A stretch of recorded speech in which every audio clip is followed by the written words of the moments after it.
Shalom. First and foremost, I'd like to give all honor, glory, and praise unto Yahweh Ba'Hashem, Yahweh Shai, Ba'Hashem, Ba'Kakwadash. Double honors and respect to the elders and to the apostles of the Great Millstone. Peace and blessing to all Akim that are preaching and teaching this word with 100% truth and sincerity. And unto the men, women, and children that are listening and learning. And unto the Bayath Adawadah, the elect house of David that is scattered abroad, I give you my utmost and sincere salutations. Alright, this morning's lesson is entitled Correction for the Wise and the Foolish. Okay, so just a quote I found on, I was just scrolling on Instagram and I found a quote that was by Bruce Lee. It says, you correct a fool and he will hate you, but if you correct a wise man, he will love you. And that is very true, because those that are foolish, they're so full of pride that, they don't think correction is needed. They think they're all right as they are. But a wise man, a man who's humble enough to admit that he's wrong, or if there's something wrong, it needs to be fixed and it needs to be improved, he will accept the correction. So, this is the book of Proverbs, chapter 15, verse 10. And it says,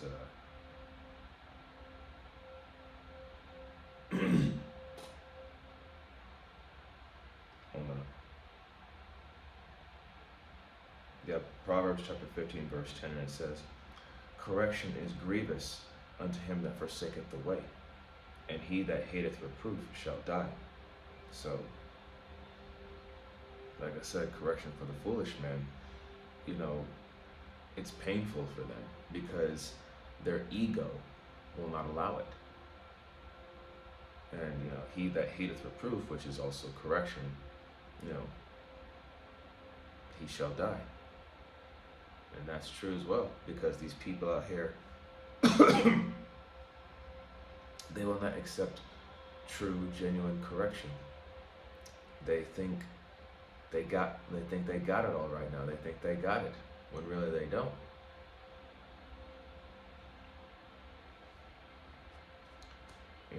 They're only fooling themselves. All right, this is going to be the same book. It's going to be Proverbs chapter 12, verse 1. And it says, whoso loveth instruction, loveth knowledge, but he that hateth reproof is brutish. Okay? So, to learn, you must love discipline. And it is stupid to hate correction. Okay, you must love correction in order to learn. Learning is a process, and it can be a painful one. It can be. So, to learn, you have to accept discipline and correction. And, there's going to be times where it feels painful, but it could be painful, but it's for your own good. And this truth is it's no exception to that rule, because this truth, learning what is right from Yahweh Ba'Hashem Yahweh Shai, it can be painful. It can hurt.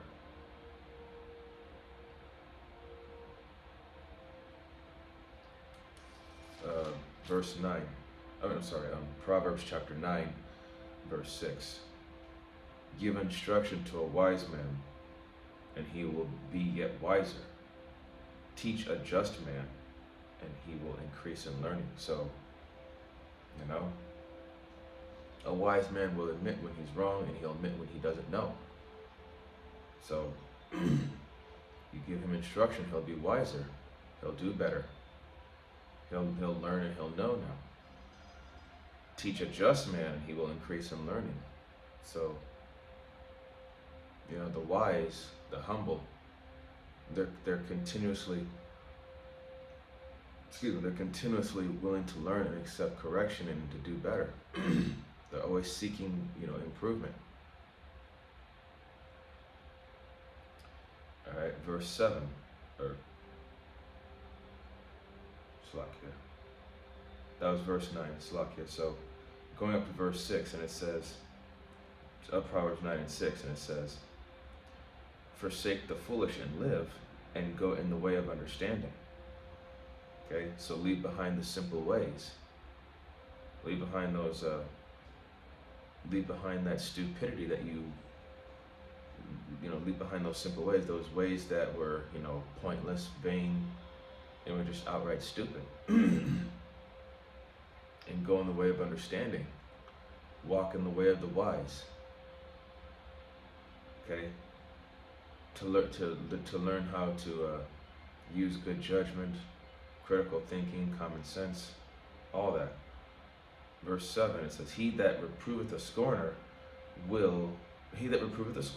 getteth to himself shame, and he that rebuketh a wicked man getteth himself a blot. Okay?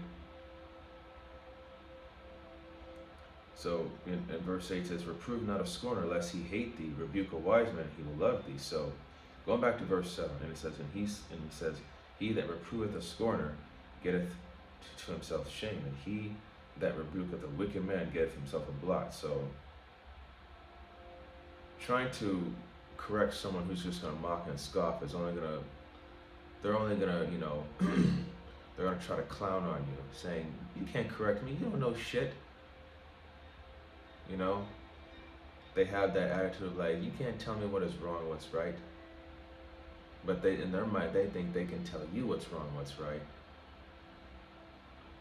And, try to rebuke the wicked man, get himself a blot, Trying to rebuke somebody that's wicked, that's out of order or off course, man.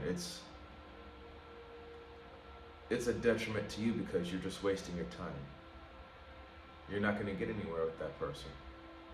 They don't want the correction. They don't want to seek the right way. They don't want to, they don't want to get any better. It's just going to be, it's just going to stress you out. It's just going to be a waste of your time.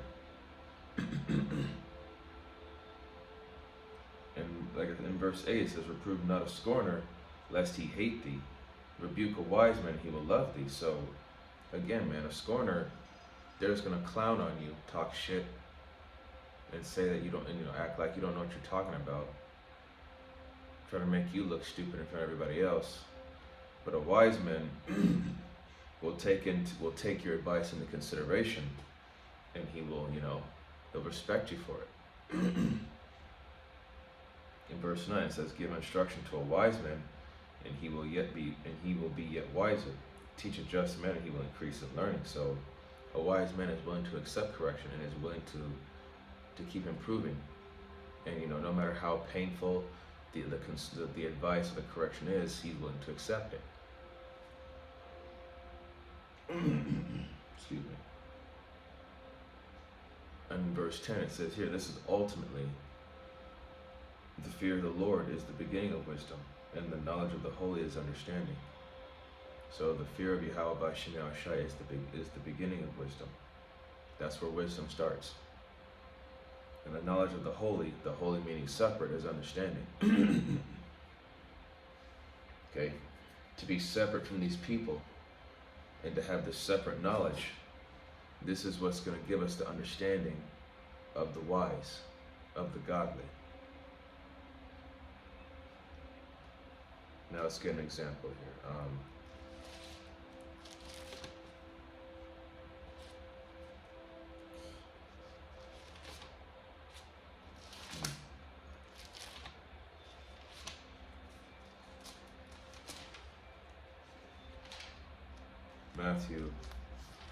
Matthew chapter 18, verse 15.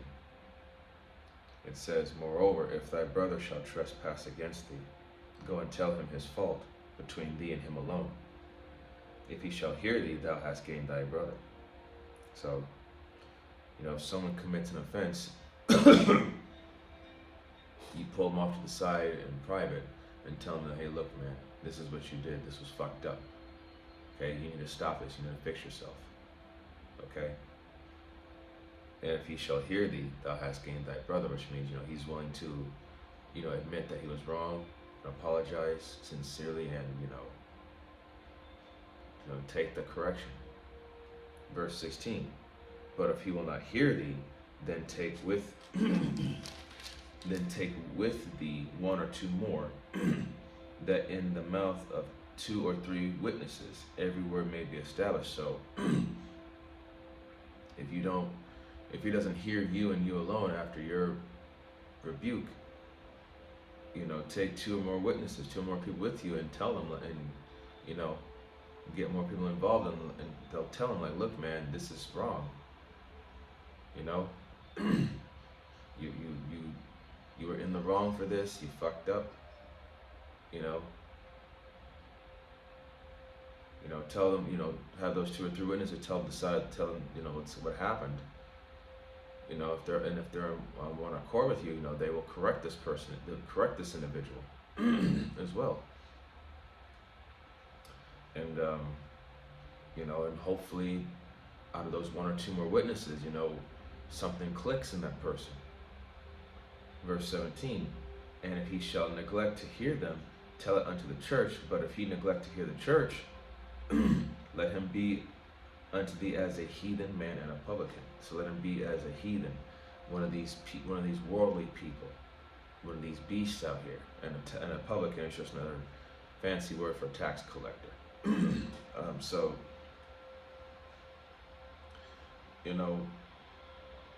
these people, man, if they're not willing to hear you, even after your correction by you alone, or by the correction of those that are in agreement with you, then it's kind of like, as the scriptures say in Romans, I know it's in Romans, excuse me, let me get it real quick there. Romans,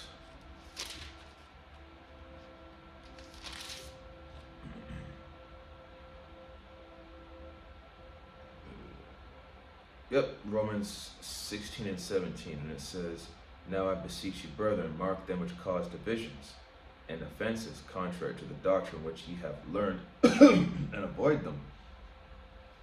So, if there's a person that's causing more than enough of a problem, you got to mark them, because they're causing divisions, they're causing that strife, that contention, and we don't want contention within the church, which is the brotherhood. Okay, we are to be on the same accord here. We're not trying to have debates or arguments or any strife amongst one another. There's another one here.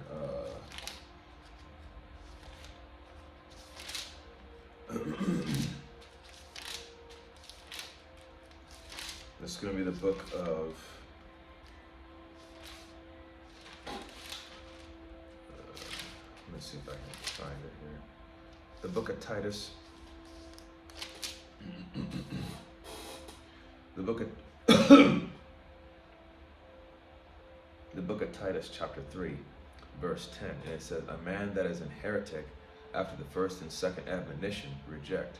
So basically, like strike 1, there's a warning. Strike 2, okay, that strike 2 is a more severe warning, and then after that, that's basically like your final warning. Then when it hits strike 3, that means you're out, you're done. We're not going to keep having to remind you or keep telling you. Some people have more patience and a higher tolerance level than others, but still, it's going to get to a point where, they're just going to get tired of it, and then eventually it's just going to be like, what's the point?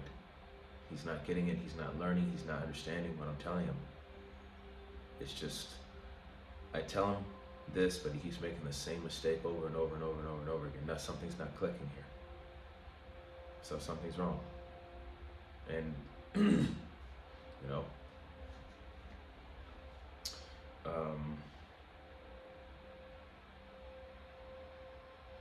I'm going to get the book of Proverbs again.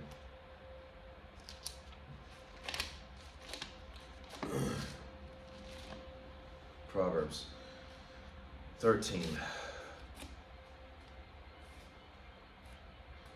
Proverbs 13 and 20.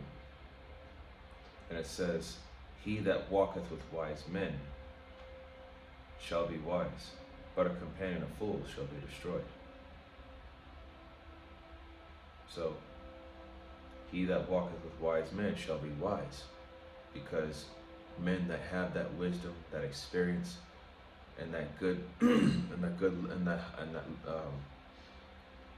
that understanding, that level of discernment, those that follow them will be wise as well. They'll know how to critically think.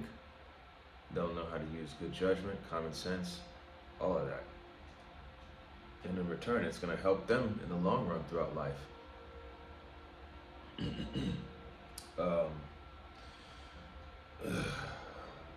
going to close out with this here. This is going to be the book of Job.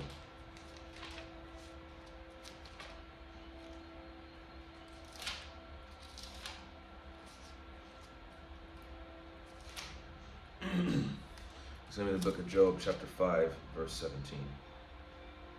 And it says, Behold, happy is the man whom the Most High correcteth. Therefore despise not thou the chastening of the Almighty. Okay? Verse 18, For he maketh sore and bindeth up. He woundeth and his hands make whole. So,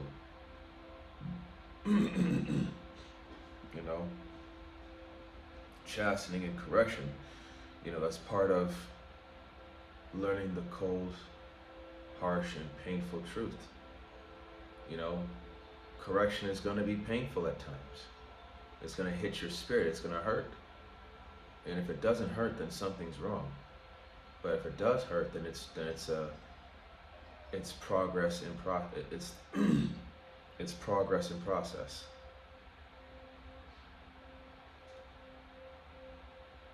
So, that's why it says in verse 18, For he maketh sore. Because, the Most High, he doesn't pull punches. He's going to tell you like it is. He doesn't care if it hurts. And bindeth up. So, there's truth. Yeah, it's going to hurt. But the Most High bindeth up. He's going to patch it. He's going to break you down and build you back up bit by bit. So every time that he wounds you, man, it's him correcting you. It's him getting on your ass and telling you, you fucked up. Now fix this. And his hands maketh whole. So, simply just being in the truth, man, being in this ministry, just know that the Most High is breaking you down bit by bit, and he's building you back up to be better. And sometimes there may be certain parts that he has to break down multiple times over until he makes until he makes it completely right. Ultimately, this is a lesson I'm speaking of myself first and foremost. Because I mean, some people are slower to catch on to others. Some people are slower to catch on. Some people can learn fast. I learn by visual and hands-on learning, and I also need repetition. I need to do something constantly over and over and over and over and over. I have to see something done over and over and over and over and over again until finally it's like, okay, there we go. And also, I mean, in a certain situation, if you could think of some way, shape, or form to make the job easier or less stressful to where you're not busting your ass, I mean, hey, that's good. That shows you got critical thinking skills, problem solving skills, which is something I lack to a degree, and I'll admit to that, but I'm slowly but surely working on that day by day. So again, the title of this lesson is Correction for the Wise and the Foolish. And Lord willing, Yahweh Shemeshai willing, it was an edifying lesson unto the body and to the few sincere believers and listeners. And with closing, I'd like to give all the honor, glory, and praise unto Yahweh, Bahashem, Yahweh Shai, Bahashem, Rakak Wadash. Double honors and respect to the elders and to the apostle, the great millstone. Peace and blessing to all Akim that are preaching and teaching His word with 100% truth and sincerity. And unto the men, women, and children that are listening and learning. And unto the Bayatha, the Wadah, the elect house of David that is scattered abroad, I give you my utmost and sincere salutations. See you in the next lesson, Lord willing. Kwam Yasharala, Wa Abad Babal, Shalom, Barakatam.